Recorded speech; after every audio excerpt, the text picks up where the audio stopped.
All right. Greetings, shalom, brothers and sisters. Today, we're going to discover, or I'm going to give you how I ended up a preacher man. That's my KJV, a Bible thumpologicologist who loves the Word of God, a member of the royal priesthood. How did I end up dealing with Genesis 6, the Nephilim, the book of Enoch, and all this stuff, and loving it? You know what I mean? How did this happen? Well, let's go back. First and foremost, understand that when I came to Christ, that wasn't the first time I came, but when I came this time, you talking fire baptized, fully immersed in the spirit of the Most High, Ruach HaKodesh, fully immersed. The Comforter is the spirit of truth, and it will lead you to all truth. Some things I read a long time ago. I read the forbidden books of the Bible before I got saved. But I never really got into the Apocrypha and things like that. Those were books like Infancy of Jesus and Barnabas and things like that. But I'm not talking about those books. I'm talking about the Apocrypha, the 14 books in the Apocrypha, the Book of Enoch, Jubilees, and Jasher. How did I get into that? How did I get into understanding that the earth has a foundation, that the earth is not spinning? How did I get into that? Okay, let's take it back to when I moved to Houston, Texas. When I moved to Houston, Texas, the first thing I had to secure, I had money to pay for hotels for like 3 months. They say get money for 3 months. I had money for 3 months, and we stayed in hotels for 3 months, in-town suites.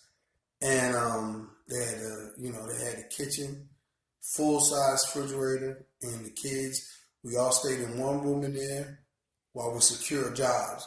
Because I do believe in full-time ministry, full-time preaching means you got to work.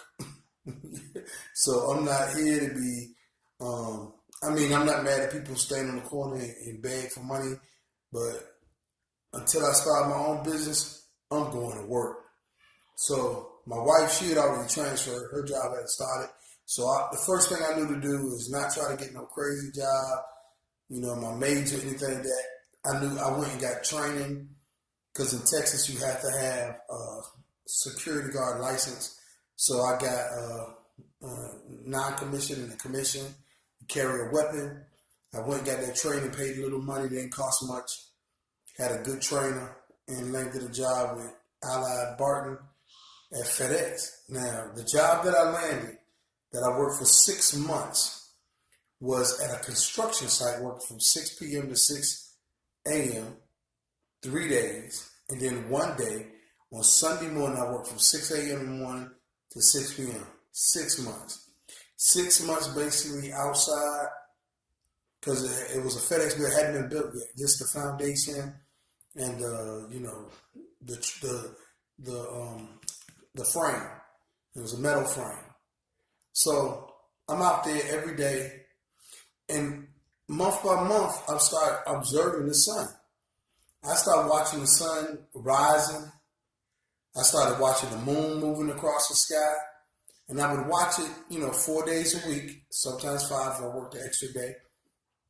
I started to notice after, 3 months, the sun was basically almost setting in the exact same place just about every night. A little difference in it, but because I would sit in the same place during sunsets. It's basically when I came to work. I got to work at 6. The sun was set between 7 and 8, right around that time, between 6:30 and 8. And I watched it, and I watched the moon come around on clear nights. Looked at the stars. So this is every 4 nights, maybe 5 nights a week, 12-hour shifts. So after watching this for 3 months, I got to be like, come on, it's got to be, if the earth is spinning and revolving, how is it that the sun maintains a certain position, setting and rising, when I get to work? And after 4 or 5 months, I was like, there was no major change. It's just nominal, and I would base it on the frame of the building because it was set behind the FedEx frame. So I could basically point out where it went down yesterday, day before yesterday, whatever. And knowing all the models that I had built from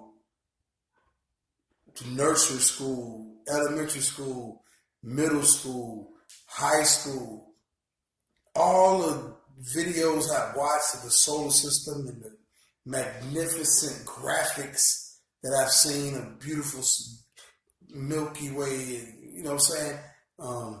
galaxies in the solar system, I never thought about actual pictures where these things doctored with anything. I was thinking, so I said, if the earth is going around the sun and spinning at the same time, out of 4 or 5 days a week, if 6 months after starting this, and 6 months later, we're in a total different, we are 180 degrees away from where we started when I started working there.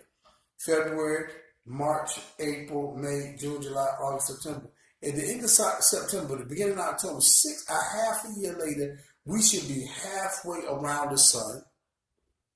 And plus we're rotating. So we revolve half around the sun. The earth is on a supposed axis at a certain angle. So I'm like, come on, man. We have got to have that sun setting in a different place. So what happened was, I went to the Bible. I went to my source of truth. I went to the Bible and I went into Genesis 1. So I began to read Genesis 1 very slowly. And I rocked Genesis 1 in the very first book. It hit me. In the beginning, God created the heavens and the earth. And I thought about that thing. I thought about my theories and Big Bang Theory and all of that. And then I read a little bit more. God, let there be a dome. I was like, a dome? Firmament? Then he created the earth or the grass or whatever it is. And then on the 4th day, he created the sun, moon, and stars. And that's when it hit me that the sun was after the earth and heaven. I was like, wow. I said, the sun came, and sun sent me right to Revelations. Revelations 21, I believe. And in Revelations 21, let me get it because I'm a Bible topologist. Let's go to it right quick. If y'all got y'all Bibles, turn to Revelations 21. And I read something very interesting. Revelation, that's the very last book in the Bible.